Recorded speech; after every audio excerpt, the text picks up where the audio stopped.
Hello everybody, my name is Jared and welcome back to Let's Play The Last Door Chapter 2. Now, we've got syringe and morphine in hand. Let's go give it to the guy that wants to die. Because that makes perfect sense. Why would we not want to help a man along in his hide? There's nothing here. There's a note on the bed. And let's read it. Baldwin lies, Baldwin lies, does he?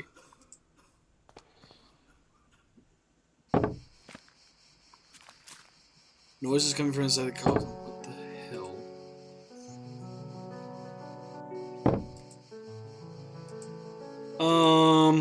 Okay. Can I bash it open with the log?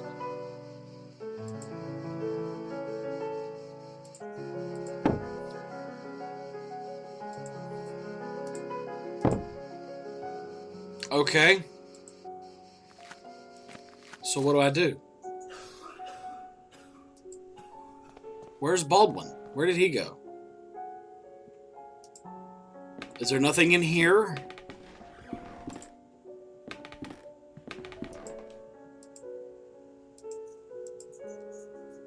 Yep, he's not in here.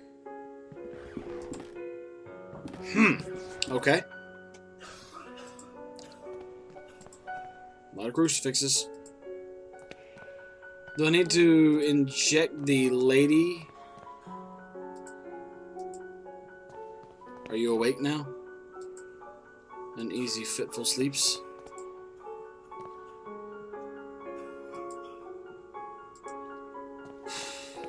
Do I need to inject the lady at the front desk with the morphine?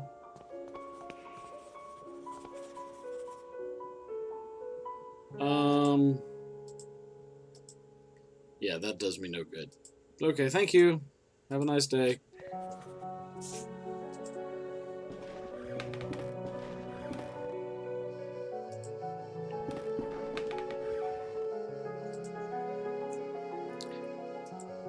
Okay.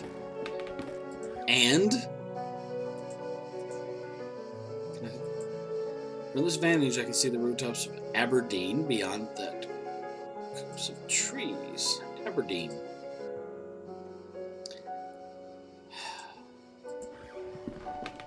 Aberdeen.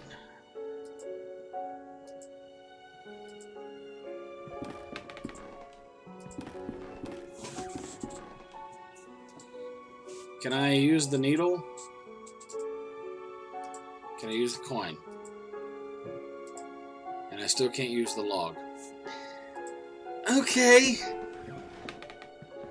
Do I need to go back in here and play the music box for this lady again? Is that what we're doing?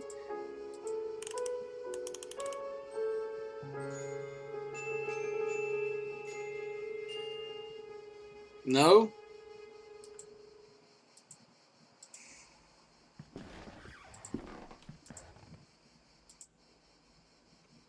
I can't morphine her.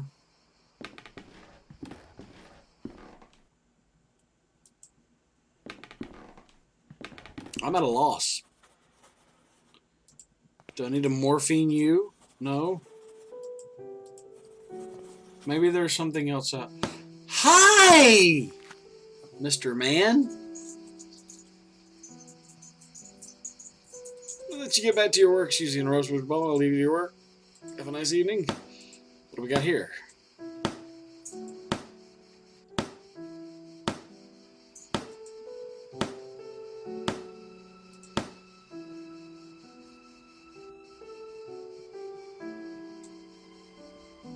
Tell me about Mother Elizabeth. She's pretty strict. I can tell you that much, Mr. Devitt.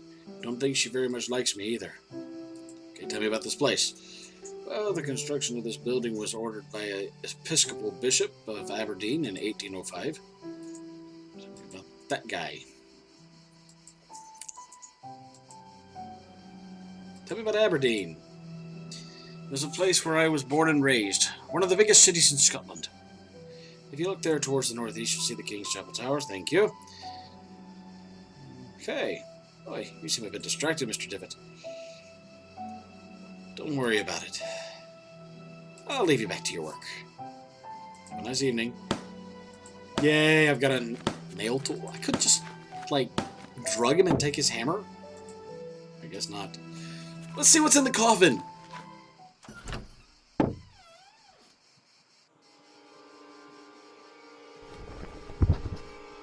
Okay. The darkness of his eye. His body is petrified.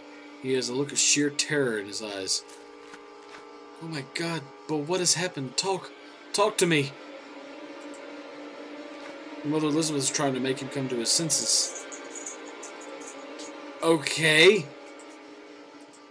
I can't morphine you? Or her? Okay. What?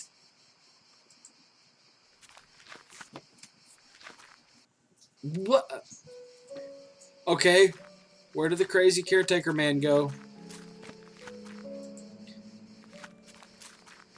He ran it off. Is there new things in the mailbox? There's nothing else inside the mailbox. Oh, thank you so much for answering my question. Where did he go? He took his mailbox with him. Mailbox. Toolbox. I say that because I was just looking at a mailbox. Ah! Oh, wait, there's stuff on here first. Large, bright, ornate key. Let's see what's going on here. William Nealons, November 13th, 1891, cause of death. That word. No scratch marks have been found in his stomach. In his stomach? Okay. Elmer Moore, November 17th, 1891, cause of death. That word. Clear expression of terror on the patient's paralyzed face was found at the time of death. Evelyn Benzie, November 20th, cause of death, marasmo. I'm going to try it. Theodore Harding, November 23rd, cause of death, typhoid fever. I know that one. Patient suffered from severe hallucinations minute before death, screamed and shook until the opiate started to take effect. Lena Ashdown, November 27th, cause of death, osteoarticular tuberculosis. Notes: during the autopsy, we found some strange black marks on his fingers. Claude Harris, December 10th, cause of death unknown. Nora Dunstan, December 13th, cause of death respiratory arrest. Notes blank. Ellen Blair, December 14th, cause of death morphine overdose. Patient committed suicide. Notes the patient did not seem to have depressive symptoms or suicidal tendencies. I bet this large ornate key unlocks that door. Yes, it does. What? Did I just travel back in time? Don't look into his eyes. Thanks, buddy. I'll keep that in mind. Whose eyes am I not looking into? Because the deepest darkness dwells in his eyes. You guys must have practiced that. Okay, this is where I start getting like creepy. Hello, Father. Come in, my son. Did you think you could hide these books from me? They're just classic literature books, Father. Socrates and Aristotle. Silence. Instruments of falsehood, you'll mean. Fallacies coming from the snake. Now, son, get on your knees and raise your arms. Smack. Apologize to the Lord. Pray to the Lord. Okay. And it's Latin. Malum in se, evil in itself. Strange eye-shaped symbol. I remember seeing eye-shaped symbols like that in another game that I played. Hi! Strange eye-shaped symbol. Eye of the bird. Set of crucifixes next to the door. Okay. I'm gonna leave you with that one. Lord, your eyes burn me. I don't deserve mercy nor forgiveness. O Lord, have mercy on my soul. Who are you sending me? Is death to whom you are handing me over? Has my hourglass already run out of sand? Father Ernest? Ernest. It's been many years since I last heard that name. Since... Oh, I see. Father, I'm here to be able to remember. You have to help me, I beg you. Please. Oh, please. Please. Sorry. Please. Entreaties, petitions, praying, torment, exemption. Past times bring us just misfortune and pain. Father Ernest, I was one of your students. One of my old students, you say. It's only the Lord who teaches us. We all must follow his ordinances and disciplines. Get closer, son. Come pray next to me. Okay. Hello, Jesus. Creepy image of Christ crucified. Inexplicably, it has a dark cloth covering its head. The makeshift altar is coated in a dense layer of wax. The candles, having almost burned out, only barely illuminate the room.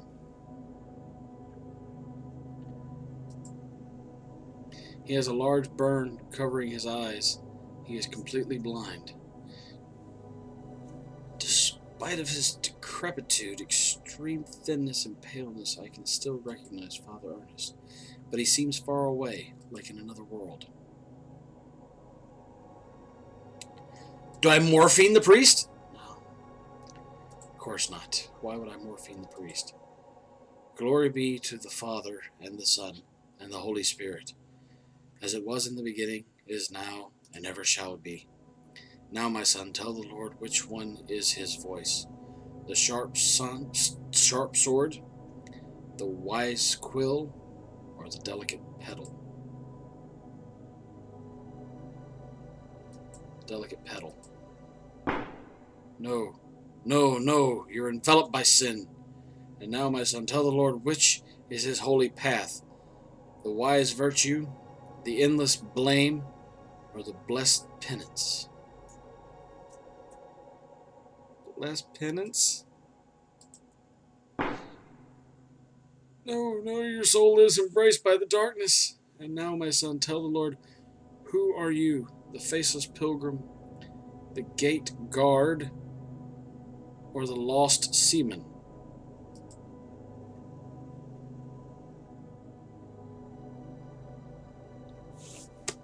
What?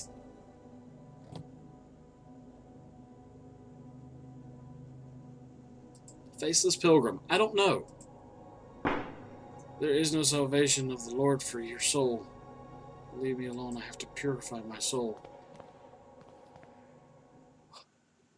What? What happened? I know you were there. You didn't hear me get out of my room. Despite being blind, he preserves good hearing. I must be more careful when moving. Murmur.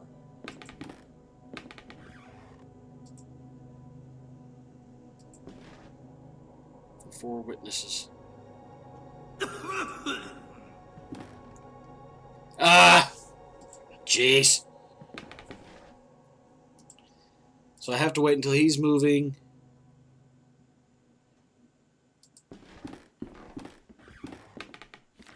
Dear God in heaven, I feel for you. Your light is in my eyes. I will burn them for you. Dear God in heaven, I feel myself in you. Your eyes are in my soul. I will burn it for you. Dear God in heaven, I fear myself in you. Your sword is in my hands. I will burn them for you. Dear God in heaven, I hate myself in you. My blame is in your heart. I will burn myself for you.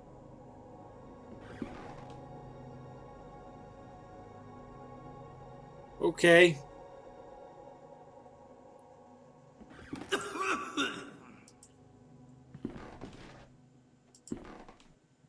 Is there anything else I need?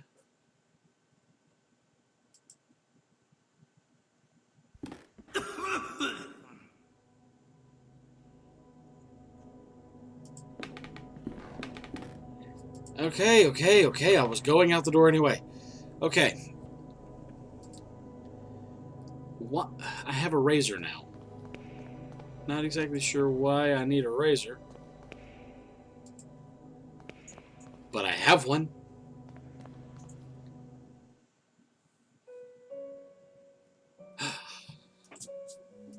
Ah, I've got it now. Of all the things, can I do the thing? Ha ha! Yes! Yes, I can. A cutting tool. Allow me to cut this tapestry. I apologize for damaging the tapestry, but we're back in time. Hello. And finally, our expert on philosophy, Jeremiah Devitt, shows up.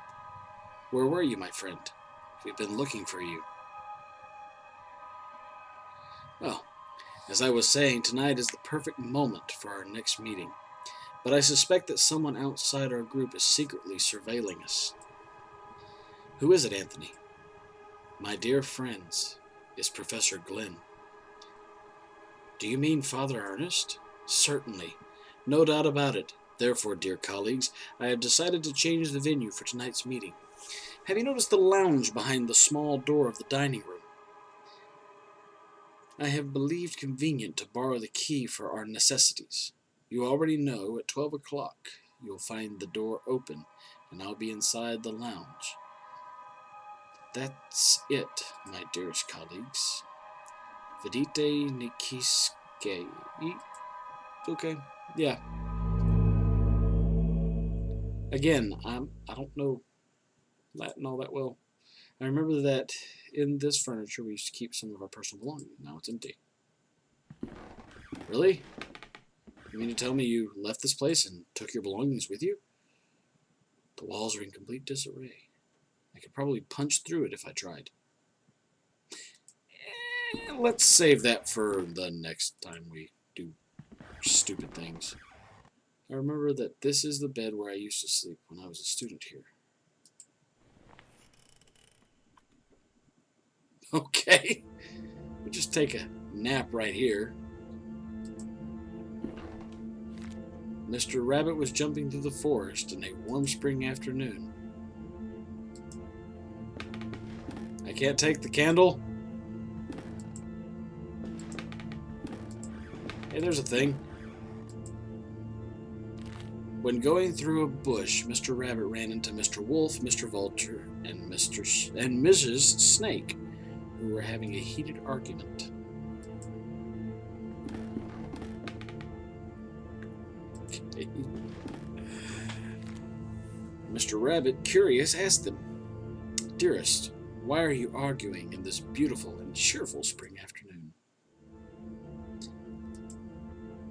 I don't think I want to know. Mr. Wolf answered politely, "What we are trying to decide here is who of us will have the pleasure to eat you up."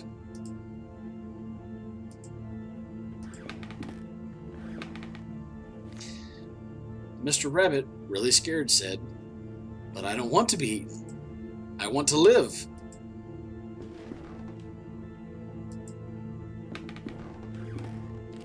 To which Mrs. Snake answered, smiling, "That's impossible to happen, Mr. Rabbit, since we all, both you and us, are going to die sooner or later. Don't you think so?" I don't like this at all. Mr. Vulture added, "Mrs. Snake is right. We should stick to the issue at hand. It's getting late, and as you see, we do not agree. Do you want to help us to decide, Mr. Rabbit? Who would you suggest as the one to eat you?"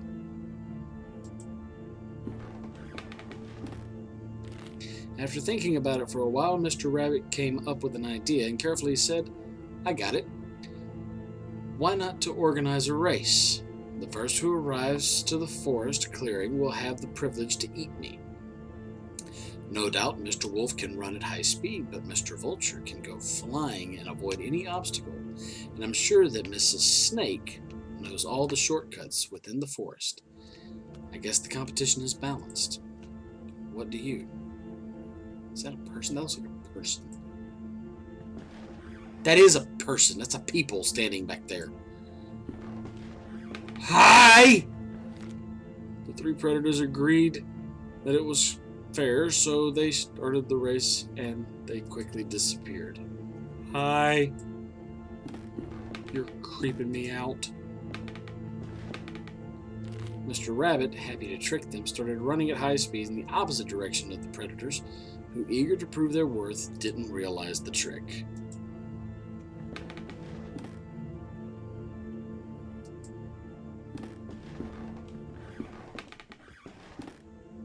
Mr. Rabbit was far away from there, and he finally felt safe, happy, and proud of his cunning. But suddenly there was a loud bang. The earth shook, frightened birds flew, and everything went dark. Ah! Ah! What? Kiki! Hi! Let me get out of here.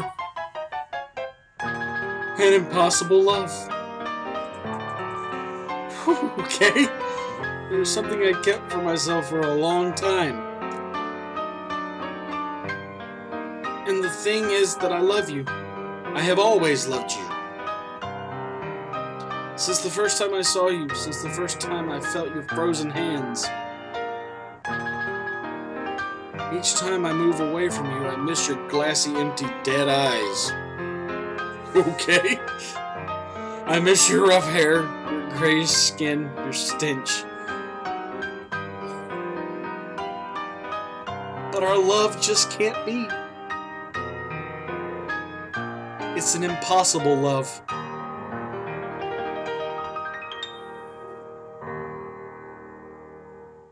What? Holy crap! How long have I been sleeping? What was all that about? Oh my gosh, that was... creepy rabbit things. In the nightmare, I found a place in my memories. A dusty mirror. Yes, and I remember the way that I went to get there. I had to go out this door. I hope this is actually the way that I had to go. Oh my gosh, that was creepy. If there's creepy rabbit people, I don't want to see them.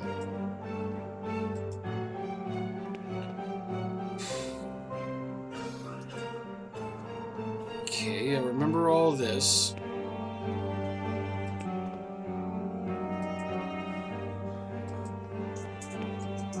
Then I went to here. This is where the classroom was. In my disturbing nightmare, I was brought to this spot. Bingo! There it is. It's the trapdoor I saw in my nightmares. From here spouts a horrible stench. There's something down there. Did you see it? Did you see it? It was there, just in front of me. He was screaming. Ah, you wanted the morphine, didn't you? Yes, you did. I've been waiting to morphine somebody for so long. Rest in peace. What the heck? The stretchers used to carry the corpses here. Who's behind all this? I have a feeling I know. The decayed corpse of a young woman. It seems as if she had been devoured by an animal. The walls are splattered with dry blood. Oh my gosh. Back in time again. Punctual as always, Devitt. Now all that remains is to introduce our guest. You may come in now, Professor. Father Ernest! Do not worry, my friend. I invited him to join us this evening. The professor genuinely shares our curiosity. And who better to complete our group than one of the most renowned theologists? Moreover, we mustn't ban those who are willing to explore beyond the veil.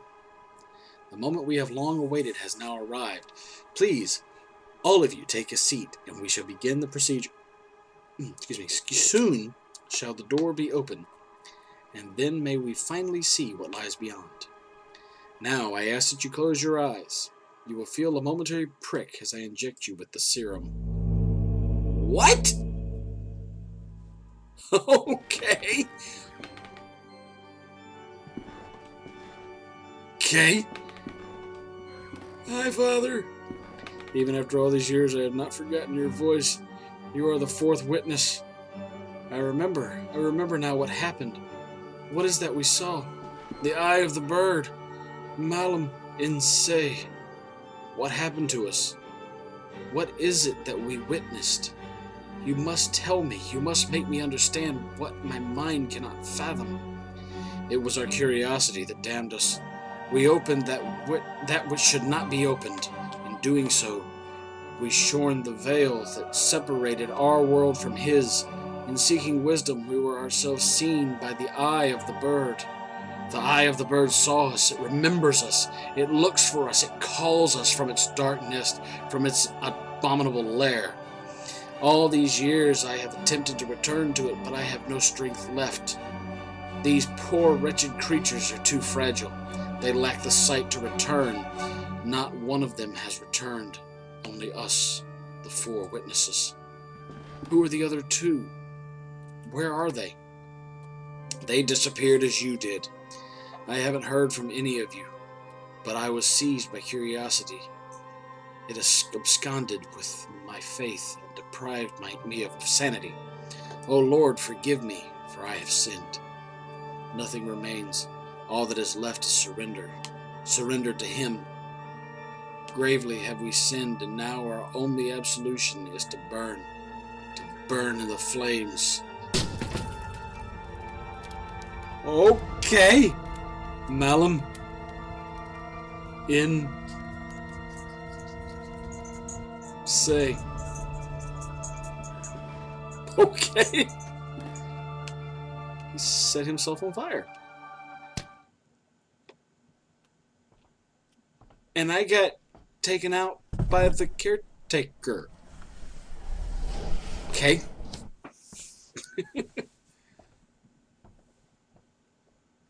What?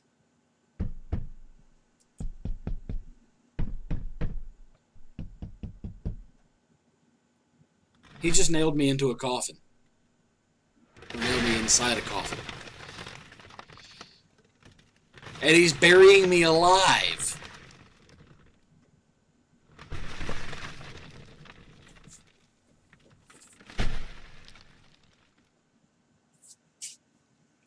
I don't like where this is going.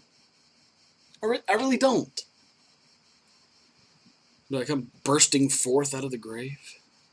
Oh, the adventure continues in Chapter 3. Well, it's probably for the best. This has actually run a lot longer than the last videos. I've been trying to break it up and space it out a little bit. But anyway, 28 minutes. That's not too bad. Anyway, the name of the game is The Last Door. If you guys like what you've been seeing so far, be sure to click on the link in the description below to try this game out for yourself. This is a link straight to thelastdoor.com so that you can play the whole series instead of just this part. Anyway, and also don't forget to subscribe to my channel if you guys haven't already, and click like if you like what you guys are seeing. Also, click on the annotations at the end of the video for more videos that I've done. My name is Jared. Thank you guys so much for stopping by my channel, and I will see you in the next video. Bye-bye!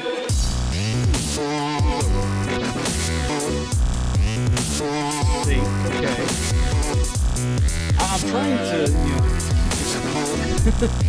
talking, keep you guys informed of what's going on here, but, okay! You're creepy! Shut your door.